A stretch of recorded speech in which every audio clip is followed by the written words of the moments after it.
breaking on a mountain sky. Coffee in a cup and a dream to chase. Shane's got the Jeep pointed up that climb. Christina's smiling with the wind in her face. We're Team Limbs off-road chasing sunsets wild. Mud on the tires and a heart like a child. Rock crawling high where the eagles fly. Running white water underneath blue skies.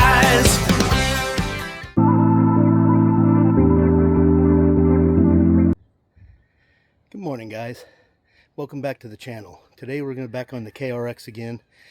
Got a little project going on with this thing. I don't know if some of you know that have the KRXs, the bolt holes on the upper shocks and the A-arms and the rear shocks.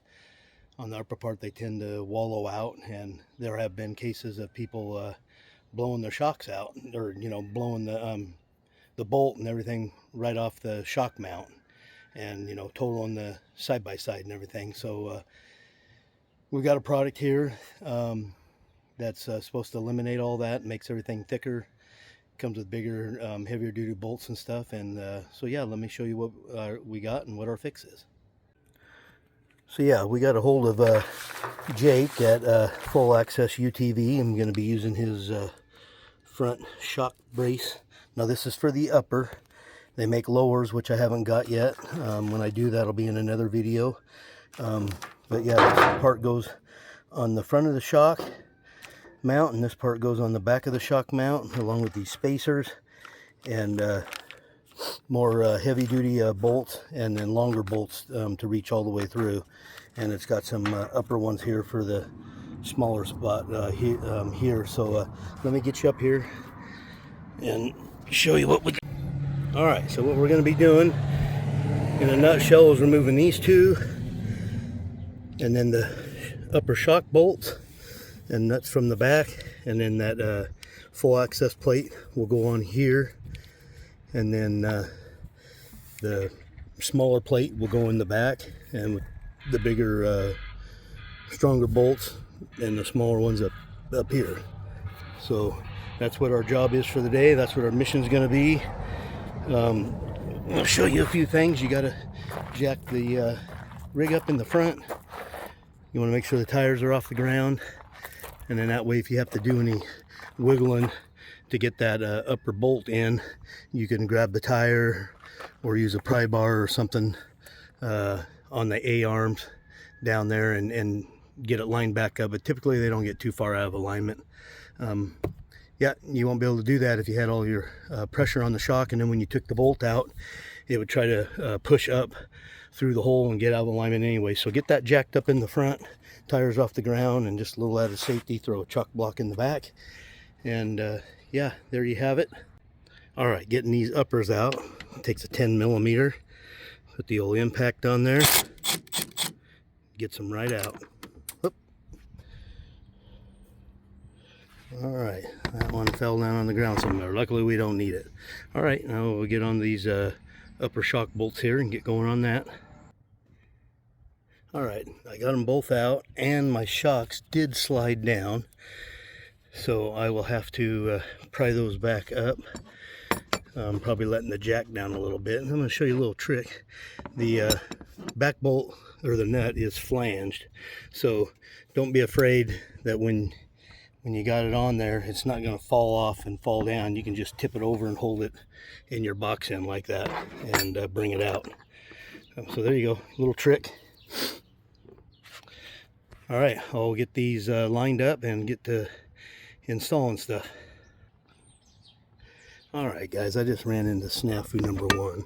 So this plate goes down here and goes underneath like that. That's as far as I can get it, because you see this damn wire here.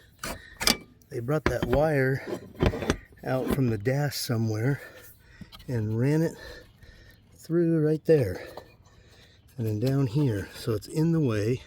So but I traced it over, and it's that plug right there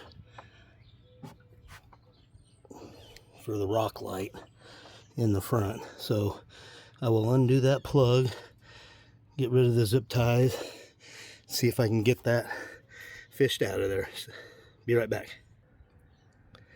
All right, you also got to pull this breather hose out. They had it in here, and then they had it in this hole, and then it was coming out down here in this one, so it's hanging out right there, and then you can't get the plate on either. So I pulled that out. We'll reroute that later. All right, you get the plate in, then you're going to put these two in up there, just kind of in there, not really finger tight. Give the plate some more rubble. Oop, I made a mistake and I put that on the outside. Oh, glad I caught that. All right, hold on. All right, guys, I got it on there finally. See, it's supposed to tuck in underneath. That way it sits flush on this plate. Granted, it looks better on the outside, and maybe it wouldn't make a difference, but on his YouTube channel, on full Acess UTV and his install, that's how he's showing how to do it. So that's how we're going to do it. All right, let's work on getting the shocks lined up. All right, guys, what I did is I slowly let down on the jack until it got close. Passenger side one still needs to go more, but this one got close, and I just stick the screwdriver in there. Get her lined up like that. Well, let's get the bolt in. All right, what you want to do, you get your bolt in. You don't want to put it in all the way. You want to reach around here in the back and just till you start feeling it just barely pop out, because you got limited room back here, and we got to get a bracket, spacers, and a nut on there. So you're just gonna barely leave enough to get things started. All right, let's go over here and get the other side. All right, I did the same thing on that side. Lowered the jack down just a little bit to where I looked like it could be pried back into alignment, and then yeah, got that in there, popped it over, and then I was able to hold it there, get the bolt in with my other hand. It's just barely sticking through the back. All right, we're getting ready. Let me get the rest of this stuff and show you what we got. All right, guys, here's what we got. We got this bracket, and this is what goes into the back. It's 3/16, and all this stuff will double the thickness of the factory brackets, which are 3/16. So now we got 3/16 on top of 3/16, and the same with the back. So that'll keep those bolts nice and sturdy, and they won't be going anywhere. So we got to get this bracket in, barely on the bolt threads, or get the, we got to get these spacers on there first and get them hanging on there. Then we got to get the bracket. It has to go in like this with the notch facing up. Evidently there's like a little pin or something back there, and so that's what that clearance is for. And then we can get the locking nuts on. So all right, let me get going on this and bring you into it when I get it on there. All right, gang, I'm cutting in here. Unfortunately, somehow I messed up and I lost the whole segment of installing the upper shock brace for the front shocks. So at the end of this, I will post a picture of it so you know what it looks like. You can see from some of the video, when I go back later, you can see the front, but what you don't know is there's a smaller piece that fishtails in behind that the nuts, and there's some big washers that go in. So when I show you the picture, the plate, the big plate goes on the front, and then on the back you have the fat silver washers, and then you have the skinny plate that you got to fish in there, and then also the nuts. Now it's very tight quarters back there, and it's really hard. You got to take your time, but you can get it done. You know, there's only like about a half of an inch, you know, or a little bit more, and you got a nut that's a half of an inch thick. So take your time, you'll get it. I've seen other videos where people, when you put the bolts through, you got to leave just enough threads to get those big thick washers on, and then push them through a little bit more to get the plate on, and then through a little bit more to get the nut started. Now, I couldn't do that. So what I did is I did one side at a time. I did that just on the one side, just like I described, and I got it on. So now the plate was in there, and then I was able to lift it up, and I got it forced up over on the other side.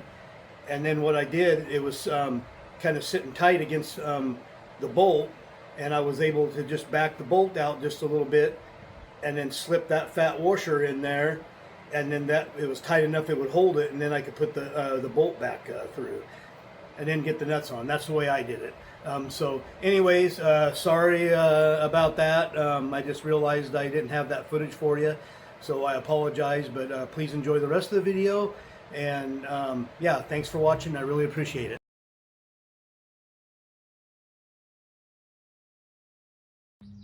All right, I reran that wiring loom down here, plugged it in. I put a zip tie down here, put one up there. Let's see, we'll grab our flush cutters.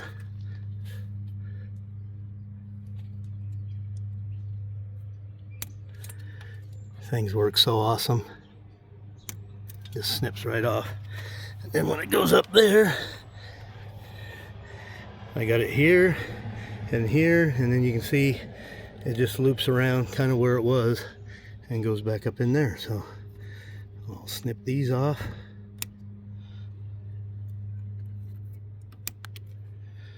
Just like that. All done. What you guys think? Got any comments or anything like that? Leave them in the comment section down below. Let me know what you think, and I hope I gave you guys some good tips and pointers. We got that all installed. It actually isn't too bad. A lot easier than what I thought it was going to be. So yeah, even out here in this 100-degree heat, it wasn't too bad. Got it done. I'm glad I got it done. So yeah, like I said, I hope that helps somebody. And until next time, I got some upper shock mount ones to put on, and I'll be ordering the lower ones. I said earlier they were for the lower shock, but they're not. They're for the A-arm. All right, gang, so there you have it. That's going to be the end of this video. I hope I gave you some good information. And again, until the next video, please stay tuned, like and subscribe, and we'll see you out on the trail.